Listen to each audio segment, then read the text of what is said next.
Bonjour Marielle, Bonjour, le midi. bienvenue dans ces Astro-Rencontres. Merci d'être la nouvelle invitée. Eh ben, je suis ravie, particulièrement, je dirais dans ces temps quand même troublés et que le FDAF, me reçoive, hein, pour, cette interview. Eh ben, avec plaisir Marielle. Tu connais ma première question. Oui. Euh, c'est une question traditionnelle que je pose à tous les invités. Est-ce que tu veux bien te présenter à travers ton thème natal? Avec le plus grand des plaisirs. Allez, C'est alors je pars. c'est-à-dire que alors donc j'ai l'axe, de la personnalité, ascendant-descendant.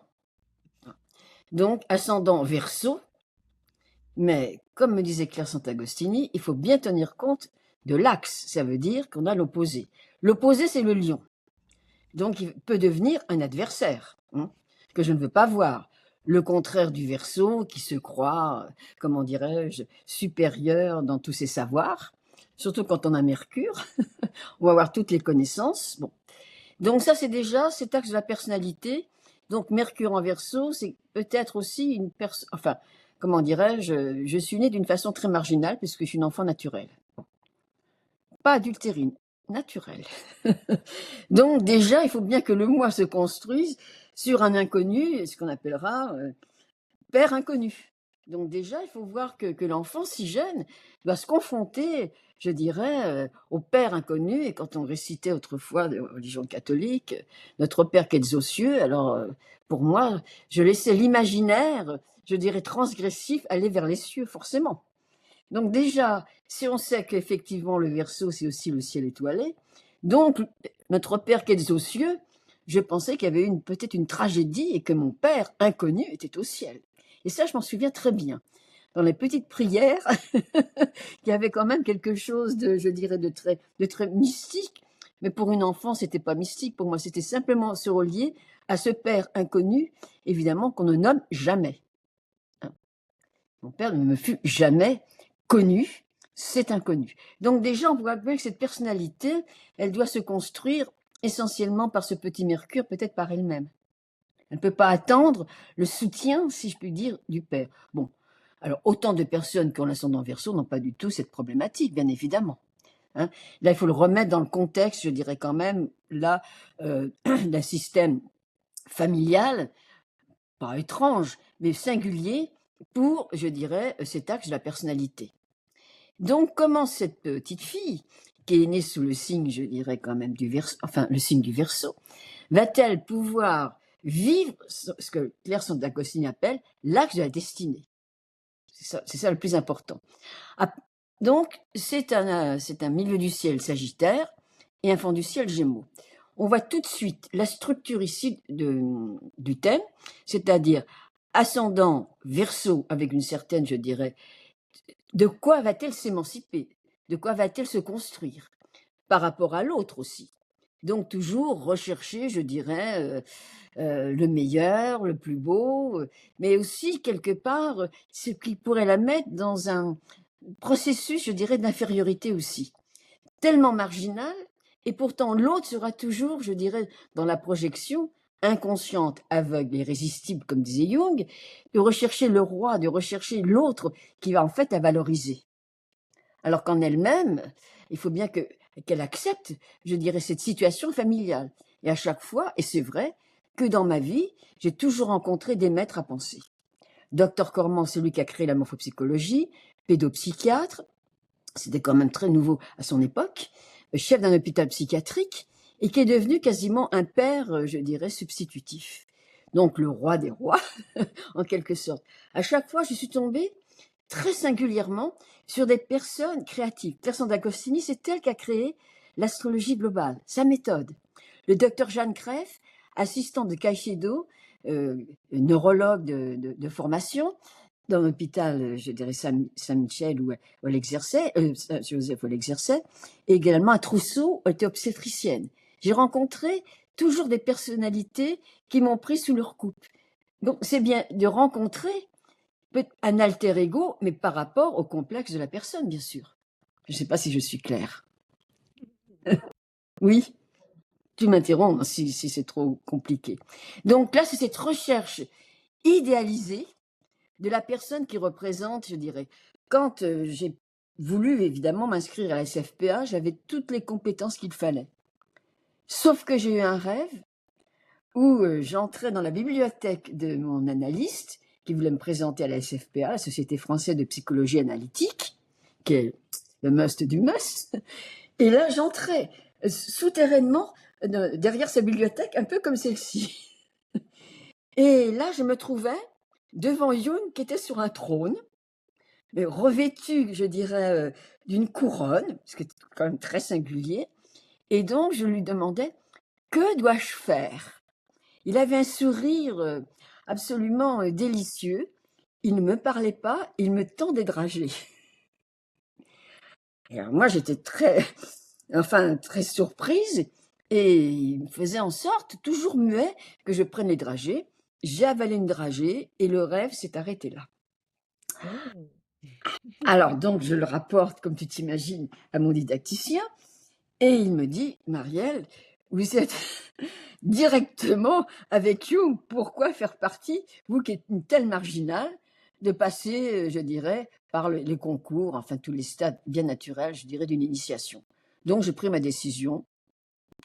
Eh bien, je continuerai d'une façon marginale ce que j'ai toujours fait avec différentes, justement, disciplines, la sophrologie avec le docteur Kreff, la pédopsychologie avec le docteur Cormand et la sophrologie. Et tout ça était mené de front. À partir de 75, j'ai rencontré toutes ces personnes tout à fait par hasard, je dirais.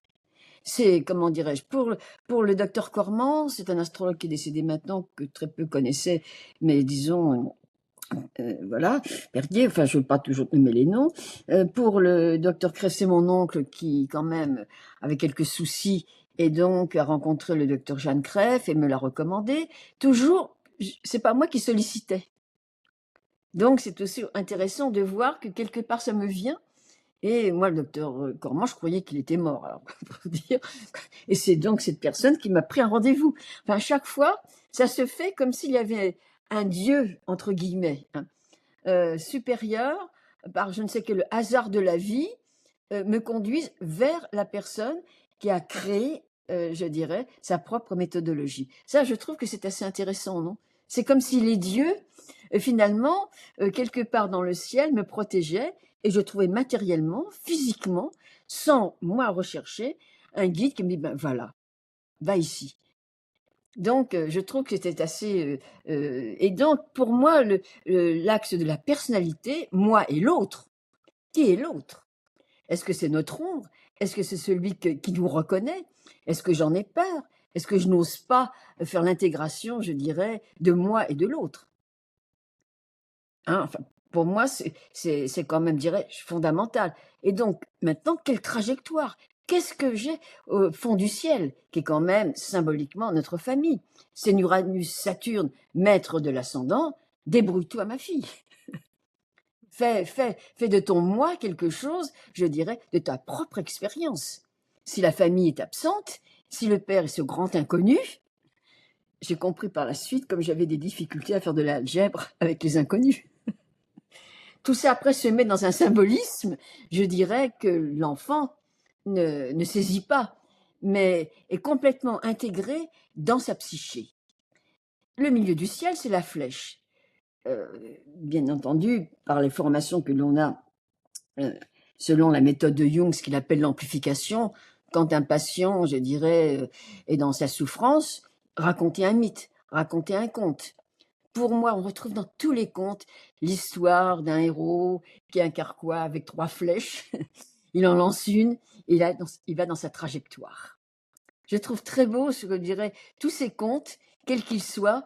Donc pour moi, le Sagittaire, c'est trouver sa flèche, qui est peut-être un voyage initiatique, selon chacun, d'une façon matérielle, de faire le tour du monde. Je ne le conseillerais même pas maintenant aux jeunes gens, mais quelque part, c'est symbolique, je dirais, du chevalier qui va prendre son arc, justement, qui va en Écosse et qui ne trouve pas peut-être quelque chose qu'il rechercherait. Moi, je suis dans le rêve maintenant d'aller un jour en Écosse. Je voudrais bien lancer ma flèche, là. Je suis celte avant toute chose. Donc, comment dirais-je, moi, j'ai beaucoup travaillé avec les enfants pendant une dizaine d'années, une bonne dizaine d'années, un peu plus. Donc, toujours, je leur disais, prends ta flèche. Et je voyais les gamins qui faisaient semblant de prendre la flèche. Où est-ce qu'elle tombe? Ils disaient souvent par terre. Ben, voilà. Alors ouvre la terre. Et tout de suite, ils retrouvaient, si vous voulez, la sorcière, ils retrouvaient le bon guide. Pour moi, les contes m'ont amené dans l'esprit, je dirais, de l'enfant, comment on lance sa flèche. Alors, je disais quelquefois, il faut avoir un bon arc. Il me répondait, et une bonne flèche. Donc, pour aussi se libérer du carcan familial, je dirais que l'on a tous au fond du ciel, sans doute avec des problèmes de fratrie, de double, de jeu de miroir, le Gémeaux. Eh bien, moi, j'aime beaucoup, comment dirais-je, vers quelle flèche je vais. Et là, il faut tenir compte à ce moment-là de la structure fondamentale de l'individu. C'est-à-dire ne jamais, c'est ce qui m'a plu dans l'astrologie globale, ne jamais isoler. Ma structure, elle est, comme tout le monde, ascendant-descendant. Qu'est-ce que je fais de moi et de l'autre? Et d'où je viens et où je vais. D'où je viens et où je vais. Et même si je regarde ma Vénus Bélier, je dois toujours tenir compte de la structure fondamentale, qui est une colonne vertébrale. L'axe fondamentale du destin, et la personnalité qui sera mouvante, qui pourra se transformer. Cet axe-là, on ne le transforme pas. Si soi-même, au fur et à mesure des transits, bien évidemment, nous pourrons changer d'attitude, évoluer, ne jamais perdre la direction. Vers quelle direction je vais? Donc, la force du Sagittaire. Quel voyage je vais entreprendre? Seul. Petit pousset Mercure. Donc à ce moment-là, je n'oublierai jamais que même cette lune taureau, elle va participer de ma structure. Comment se fait-il que moi, dans le fond, si on regarde, qui me suis occupée de beaucoup d'enfants, parce que j'étais évidemment une enfant, malheureuse et heureuse, ne faisons pas Cosette toutes les 5 minutes, non. Eh bien, cette vocation, elle est venue justement de cet enfant qui devait se débrouiller seul chez des parents qui m'ont adopté, qui n'étaient pas mes parents, qui m'ont élevé jusqu'à l'âge de 11 ans.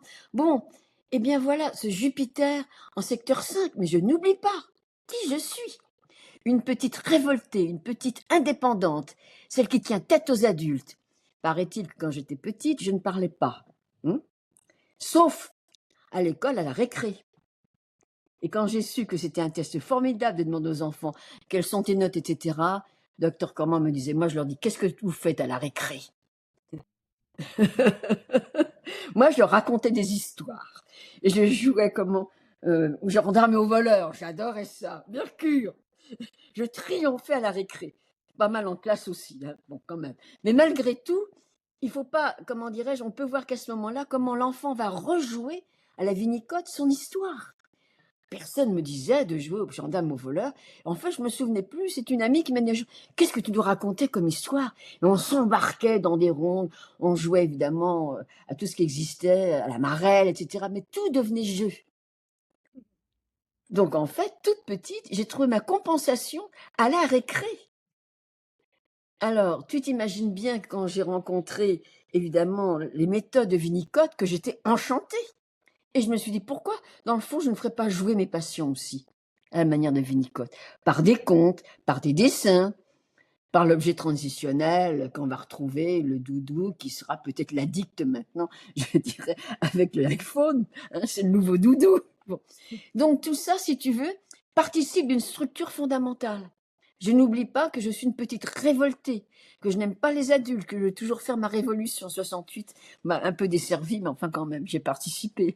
Donc à chaque fois, on voit que le collectif nous permet, je dirais, de montrer qui nous sommes, et je n'oublie jamais cette structure.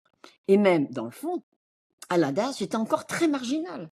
C'était un stage, bien sûr, non payé, mais je pouvais faire ce que je voulais avec un autre. On est toujours deux hein, dans des groupes. Hein.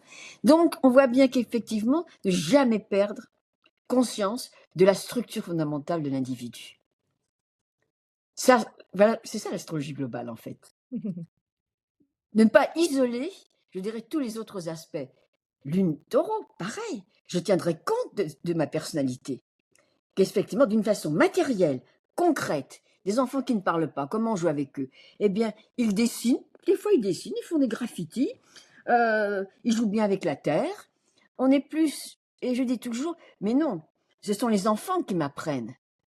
Ce que moi, peut-être, trop cultivé, dans tous les sens du terme, cultivé taureau, hein, il faut du pragmatisme, il faut de la terre.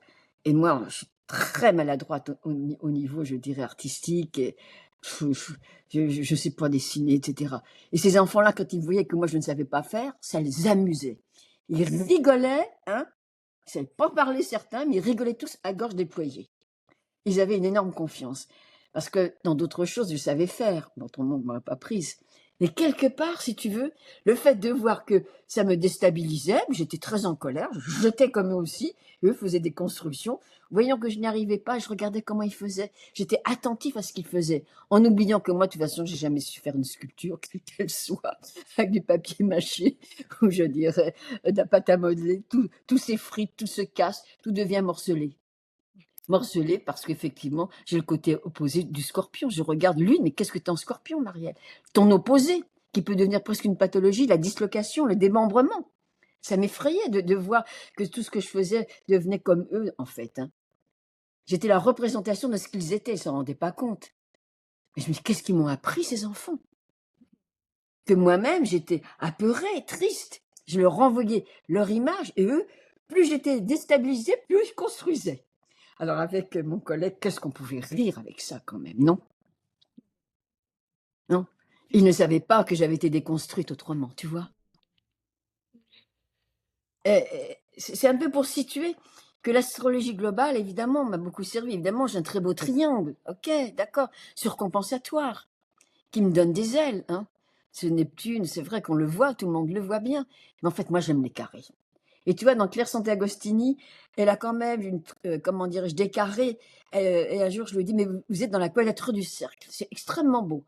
Elle fait vraiment un carré à l'intérieur de son cercle. Mmh. Ben, je lui ai dit, vous voyez, le pari finalement de Pascal, vous l'avez résolu, vous. Hein. Alors elle me dit, vous êtes mathématicienne. Je lui dis, non, je suis géométricienne. Je ne sais pas calculer. Ce sont les images qui me parlent et les dessins géométriques. Je te raconte ça parce que c'est touchant pour moi aussi, tu vois. Quand je l'ai connue, je faisais de l'astrologie depuis très longtemps. Oui. Tu as l'impression que tu vas déjà répondre à mes autres questions, Marielle. Je crois aussi que je J'ai t'ai fait compris. une synthèse. Oui. Alors, c'est OK pour ton thème? On pourrait en parler pendant Oh, des heures, je sais, mais oui. OK. Ça Donc, va? oui, oui, Très oui. bien. Donc là, tu as un petit peu répondu à ma question suivante qui était, est-ce que tu peux nous parler de l'astrologie, que tu pratiques, donc l'astrologie globale, de Claire Oui, Sant'Agostini. Est-ce que tu veux, ajouter un bref mot, pour compléter? effectivement, je crois que j'ai un peu résumé ce que j'avais appris à Claire Sant'Agostini. Donc, comment je pratique, c'est bien ta question. Bah, quelle astrologie tu pratiques? Oui, Ah, alors, je pratique l'astrologie globale et analytique. et analytique, Et OK. analytique. Hein.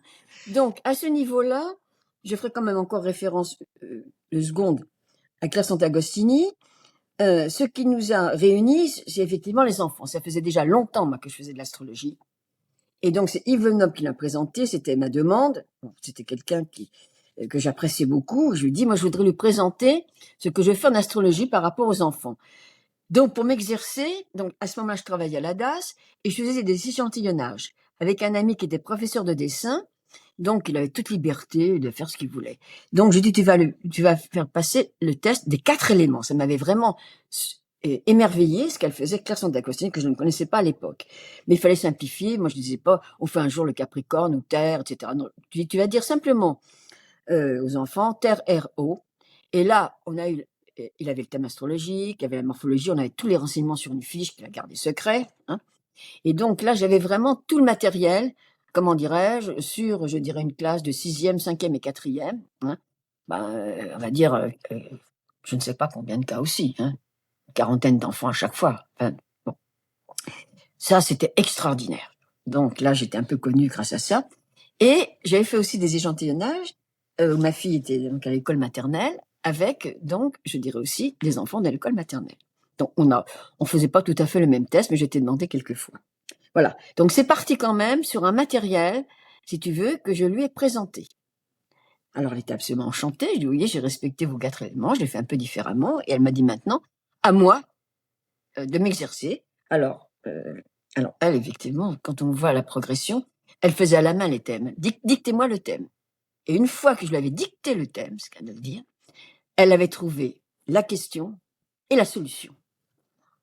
Une fois qu'elle avait terminé. Ça m'a complètement ébloui. Comme je connaissais bien les dossiers, Alors, je lui dis: «Écoutez», elle me dit: «Bon, Marielle, vous allez continuer ce que je fais». Voilà comment c'est commencé. Est-ce que tu peux nous raconter comment la vie t'a amené à l'astrologie? Alors comment la vie m'a amené à l'astrologie? Elle m'a amené, alors là, je vais faire très bref, mon oncle, qui préparait déjà à l'époque un doctorat sur les Celtes, comment dirais-je? Était très polyglotte, parlait 4 langues, bon, et donc j'ai connu l'astrologie à la Société théosophique. Avec madame Blavatsky, il y avait une énorme icône, elle me faisait très peur, je trouve qu'elle avait des yeux de grenouille, elle me faisait très, très peur. Et donc là, je me suis laissée imprégner par Krishnamurti que j'ai connu à cette époque-là, j'étais très jeune, hein, j'avais, je sais pas moi, entre 15 et 18 ans, quelque chose comme ça. 20 ans, on va dire, même pas. Et donc ça m'émerveillait, mais je gardais tout pour moi, j'étais baignée dans une atmosphère, comment dirais-je, irréelle. Et je crois que là, j'ai développé des dons dont certains auraient bien voulu, s'en emparer, hein, il y a des pervers partout. Un peu d'une jeune fille, qui est branchée avec l'au-delà, si tu veux, tu vois? Mmh. Et je m'en suis alors brutalement séparée, voilà. Je ne voulais pas être, la Pythie, je dirais, jeunette, hein, dont on se servait et qui elle-même, ne savait pas pourquoi toutes ces images lui arrivaient, hein. Voilà. Donc comment j'ai commencé, et naturellement après j'ai pris tous les livres que je trouvais pour, entre Barbeau, Claire Sant'Agostini, et ça s'appelait la simile astrologique. Il y a eu un procès, c'est devenu l'astrologie du débutant, où là j'ai trouvé une structure. OK. Voilà, ça a commencé comme ça. Et j'ai continué tout le temps, en cherchant, et c'est quand j'ai découvert le livre L'astrologie du débutant que j'ai trouvé une structure. OK. Et après, j'ai découvert le phénomène des synchronicités astrales, quoi. Voilà. J'ai lu Paoli, la correspondance de Jung avec Paoli, et là, je me suis dit, mais oui, hein, ce sont des synchronicités. Hein, il m'en arrive je ne sais combien dans la journée, puis quand je regarde le thème, à nouveau, il y a des conjonctions entre l'événement synchronistique, donc réel, physique, et le thème. Mmh. Ça, je le fais pendant des années, dans le plus grand des secrets, en disant, on ne peut pas séparer les deux, non? Ouais. On est humble par rapport à ça. Pourquoi ça nous arrive? C'est lumineux, c'est l'esprit, mais c'est concret. Mmh. Très déstabilisant quelquefois. Si la Marielle de 2026, Oui. pouvait souffler un conseil à la Marielle début qui découvre l'astrologie, ce serait lequel? Eh bien, on enclenche un processus de réalisation, et je crois que toutes les personnes que j'ai formées, même, je dirais, en thérapie, tout processus enclenché ne peut qu'aboutir. Sauf que le destin, donc c'est fatum, crée des résistances par rapport à notre liberté. Tout processus enclenché ne peut qu'aboutir. En quel faut-il connaître ce que nous voulons, notre trajectoire, donc notre destin. Mais ce destin, si on est lié au fatum, on est, comment dirais-je, prisonnier. C'est simplement l'axe de la personnalité qui va nous permettre d'intégrer, de dépasser, parce que tout processus est évolutif, sauf qu'il devient quelquefois stagnant, et par des phénomènes qu'on connaît bien, la maladie, des deuils, des souffrances, mais qu'il faut arriver à intégrer, à conscientiser, accepter surtout, Mmh. accepter en toute humilité que cette traversée du désert, que ces deuils quelquefois successifs, que ces accidents sont le signe, je dirais, de quelque chose qui va advenir. Le mot advenir est dans, alors ça, je ne parle pas allemand, faut laisser advenir.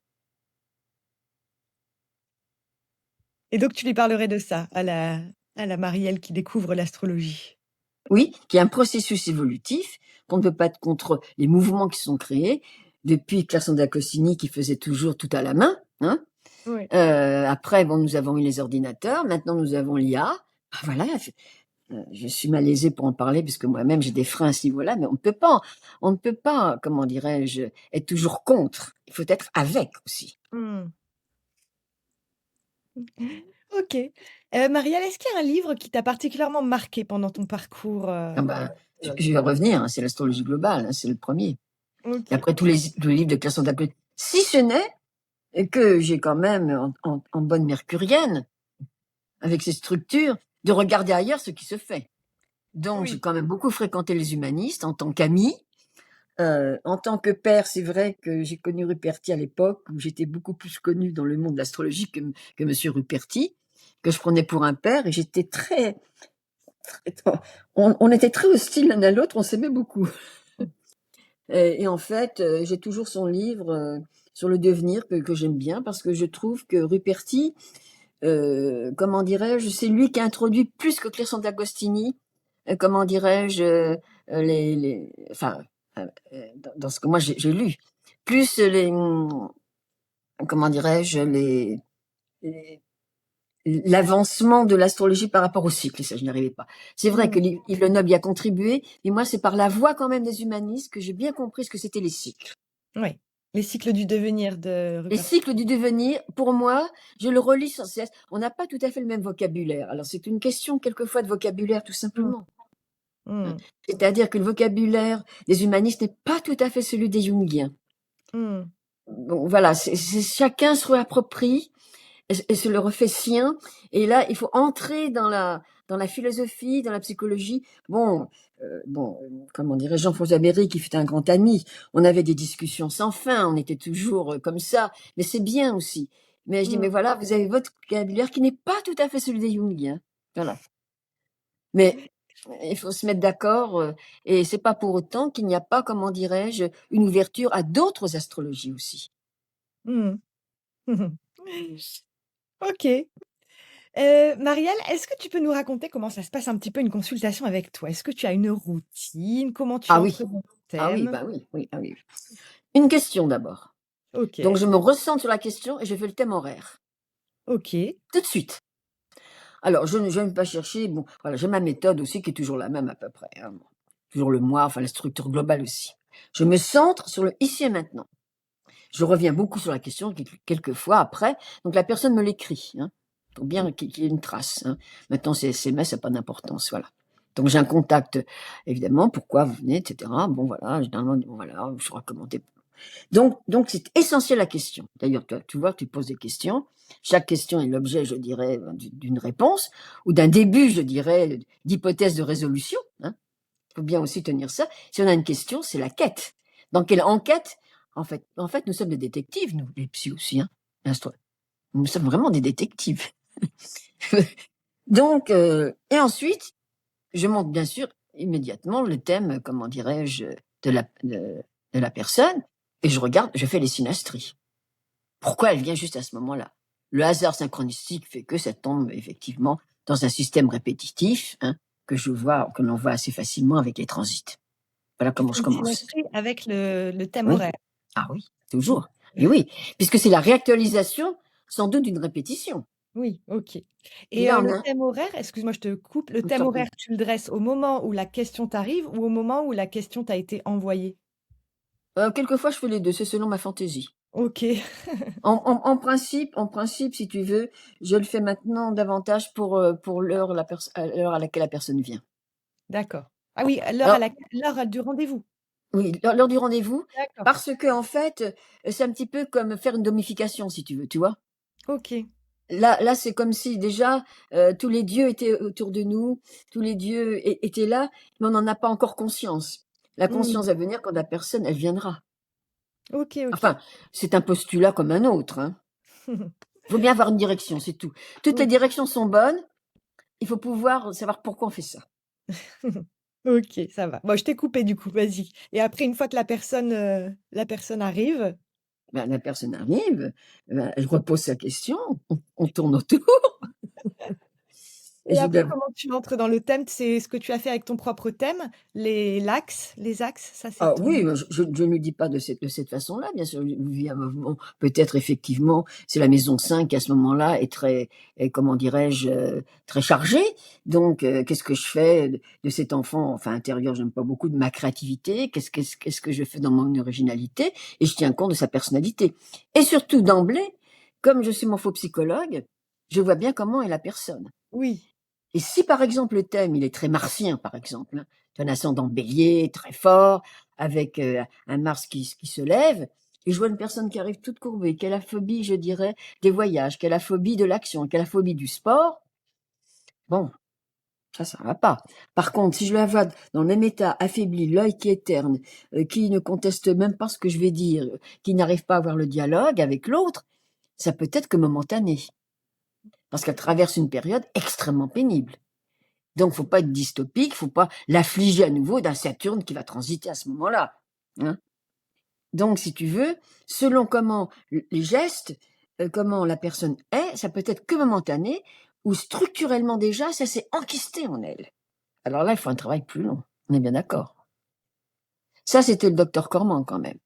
Quelqu'un qui arrive, comment dirais-je, donc on est déjà dans le pathologique, c'est-à-dire elle aura l'inverse de ce qu'elle est, tout le négatif de la balance qui sera dans l'hésitation, dans le doute, dans la procrastination. Ça va jamais. Beaucoup d'hommes, plus que les femmes. Ça va jamais. Bélier. Forcément, il est dans l'axe bélier. Balance, je prends un archétype. Hein. Il aura tous les défauts de la balance. De l'hésitation. Alors, je l'appelle le syndrome de Kierkegaard. Ah, si je me marie, quand même, j'aurai pas ma liberté. Et si je me marie pas, je serai seule. Dans cette espèce de doute existentiel, finalement, on bloque tout. Alors qu'un martien bloque tout, généralement il casse tout, hein, il y va, il prend les risques. La peur du risque, qui fait quelqu'un qui a toutes les potentialités, mais qui sont bloqués. Les astrologues, comment dirais-je, qui ne connaissent pas de ta génération, tout le monde sait que j'ai toujours mélangé les dieux. Les dieux. Oh, tu vois, j'ai mélangé les dieux. Un lapsus adorable. Tu as mélangé les dieux. J'ai mélangé les dieux. Bah oui, j'ai mélangé les dieux. Le OK. dieu psychothérapeute, c'est Mercure, un psychopompe. Oui. Et la carte du ciel, ce sont tous les dieux qui sont réunis. OK, donc tu mélanges les dieux, la psycho et Oui, l'astro. oui. Ça fait une sacrée mayonnaise tout ça. C'est intéressant ce que tu as dit aussi sur le thème horaire aussi que tu montes, c'est aussi une de tes particularités. Écoute, chacun ses méthodes. Moi, ça marche. Je veux pas. C'est intéressant Voilà. Parce que d'entendre tu as la la structure fondamentale qu'il faut connaître. Mais oui, il vient dans l'instantanéité quand même aussi. oui, oui, oui. Oui, oui, oui, tout à fait. Bon, merci beaucoup pour ces partages, Marielle. Marielle, si ce soir, par magie, tu pouvais recevoir chez toi, un astrologue, un ou une astrologue, qu'il soit, encore vivant ou décédé, qui inviterais-tu? Ah, mais qui j'inviterais? Bah, écoute, moi, je fais appel, je dirais, à Claire Sant'Agostini. Je peux pas faire autrement. Hein, si tu veux, je suis tellement heureuse parce que pendant longtemps, c'était un peu un secret, évidemment. Mais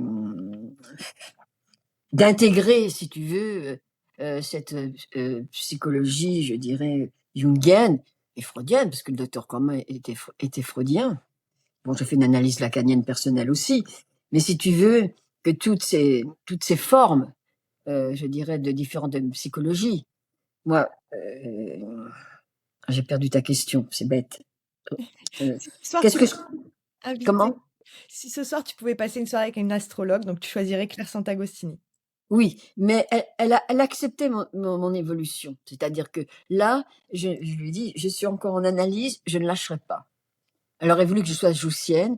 Malheureusement, quand nous avons eu cette conversation, c'est pour ça que j'en suis assez émue, et je m'en remettrai jamais. Euh,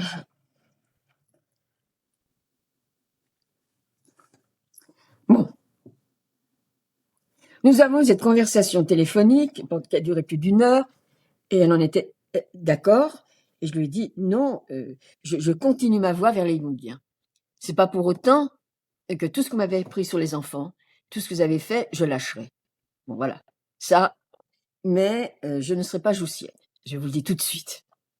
Donc elle m'a dit, bon, c'est d'accord. D'ailleurs, quand vous parlez d'introjection et de projection, vous m'apprenez beaucoup. Elle était très à l'écoute, toujours à l'écoute de l'autre. Le vocabulaire joussien n'était pas le vocabulaire jungien, mais on retrouve, en fait, par analogie. Donc c'était le samedi, je lui dis ça, on était d'accord, mais vous savez, je vais construire une école, donc ça sera avec Gilet qui pensait que... Bon, voilà. Donc c'était très bien. Et puis c'était aussi Catherine Ruette, je me souviens plus de son prénom. Malheureusement, le lundi, j'ai appris la chose la plus épouvantable, hein, qu'elle était tellement fatiguée, elle voulait faire la succession en créant cette école.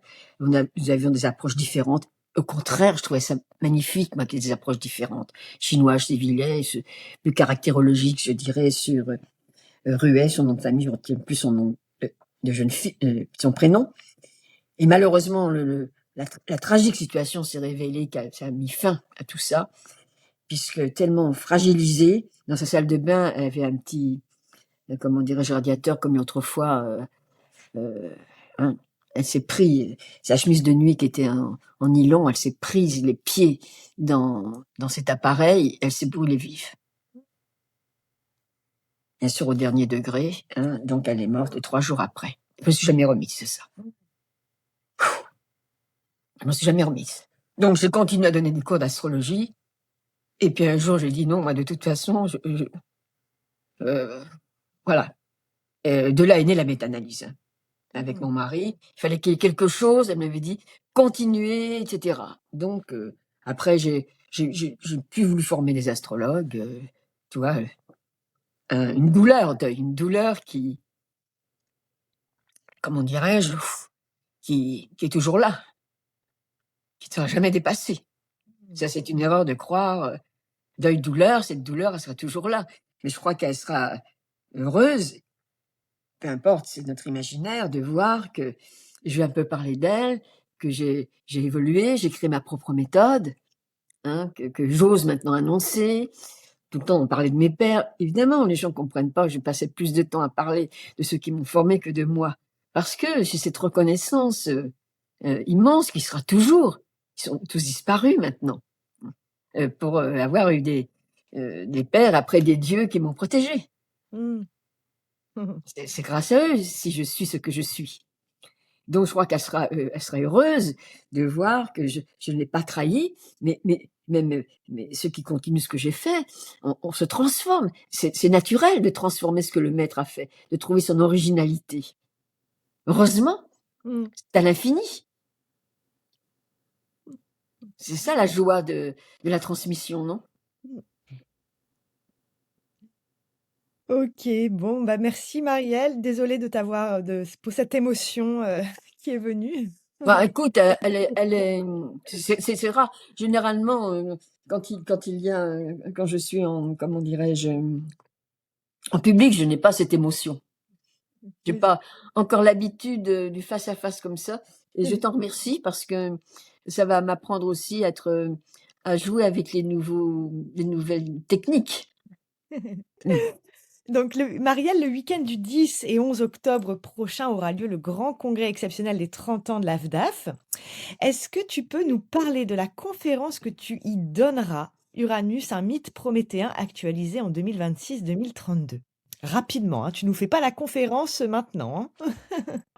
C'est difficile, hein, Un heu, teasing, juste un teasing pour donner envie de venir, pour envie de venir, nous sommes en synchronicité avec, dans le ciel, Uranus qui, évidemment, se trouve dans le signe du Gémeaux oui. et qui a un frère qui s'appelle Épiméthée. Donc là, il faudra bien voir aussi que là, comment ces 2 frères quasiment jumeaux vont pouvoir s'entendre.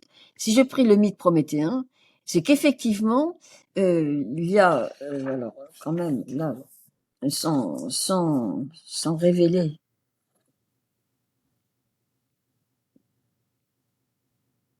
bon, voilà.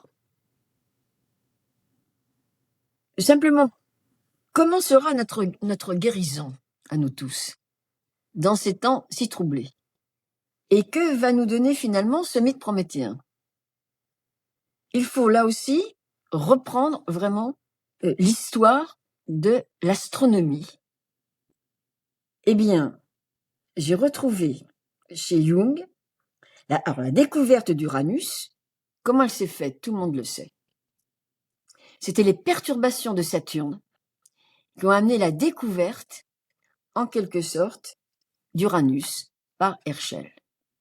Donc ce sont toutes les perturbations psychiquement que nous pouvons avoir sur quelque chose qui est de l'ordre de l'inconnu, qui s'appellerait l'inconscient. On retrouve ça chez Jung. Page 26, dans la guérison psychologique, puisque nous parlons de notre auto-guérison, de notre guérison.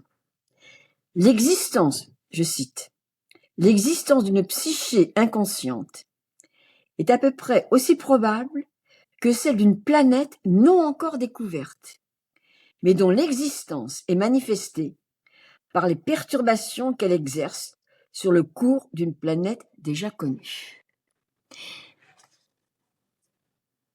Formidable, non?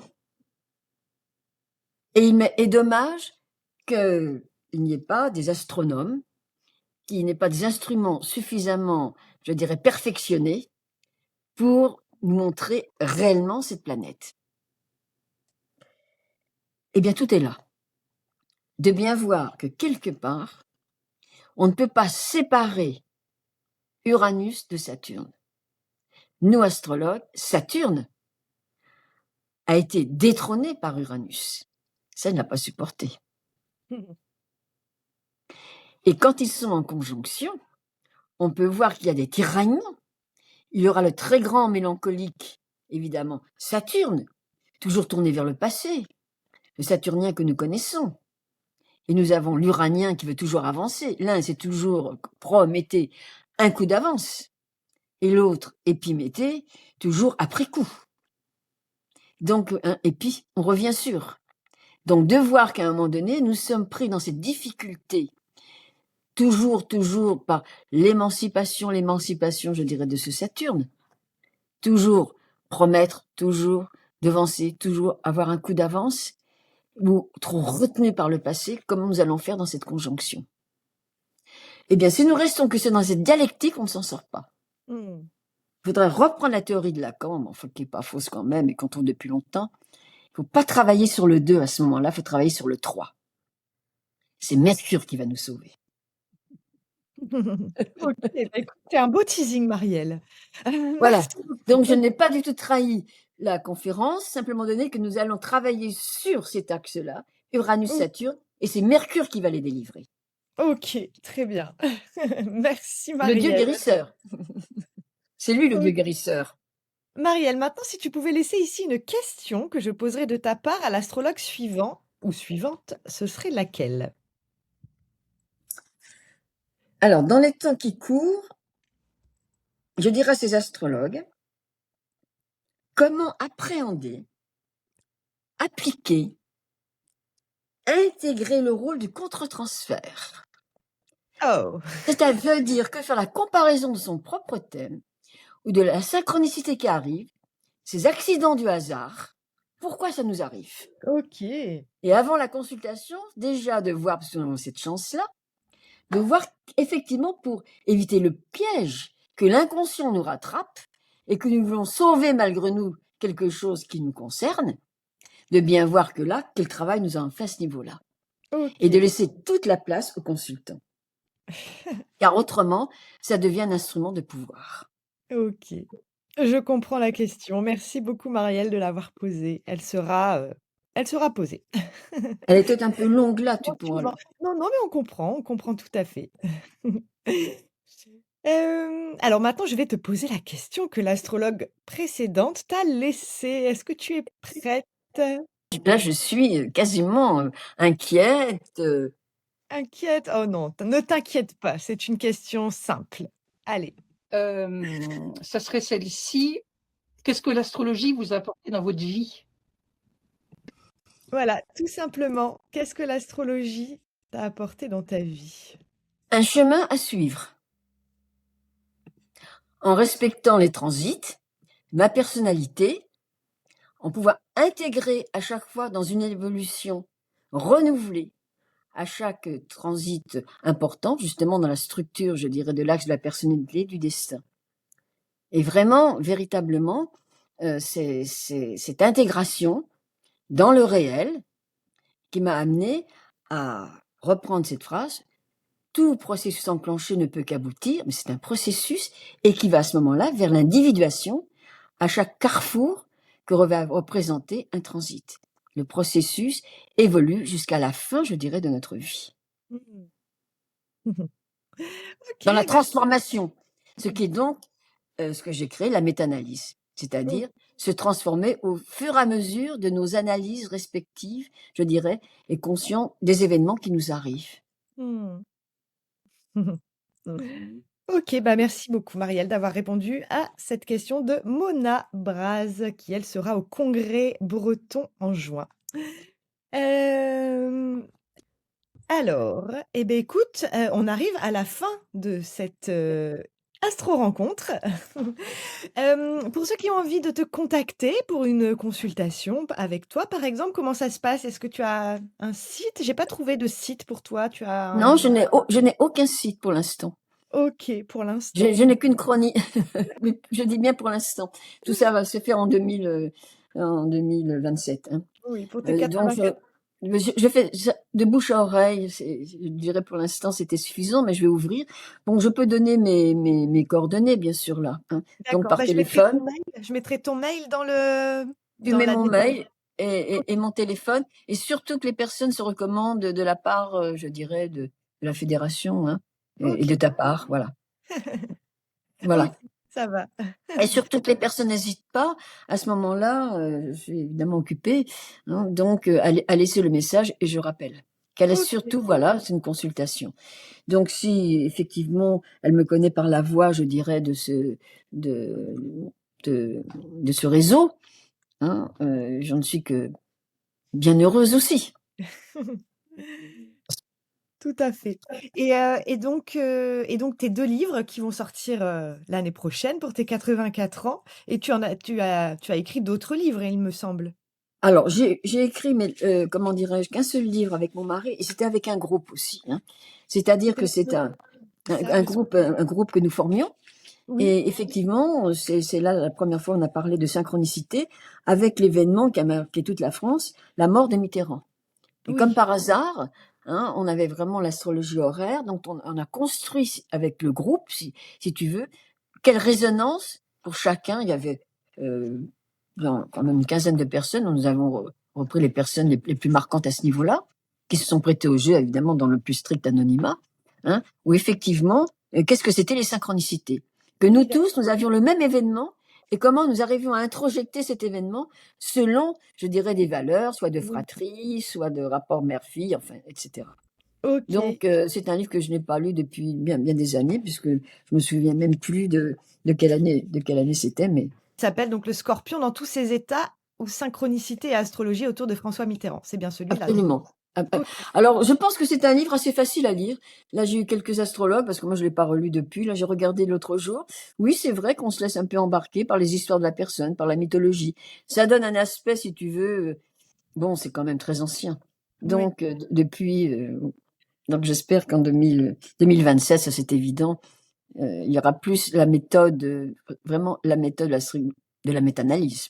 Voilà. OK. Bon, bah, hâte de voir ça, Marielle. Et puis en attendant, on te retrouve, bah, en octobre au congrès de l'AFDAF à Paris.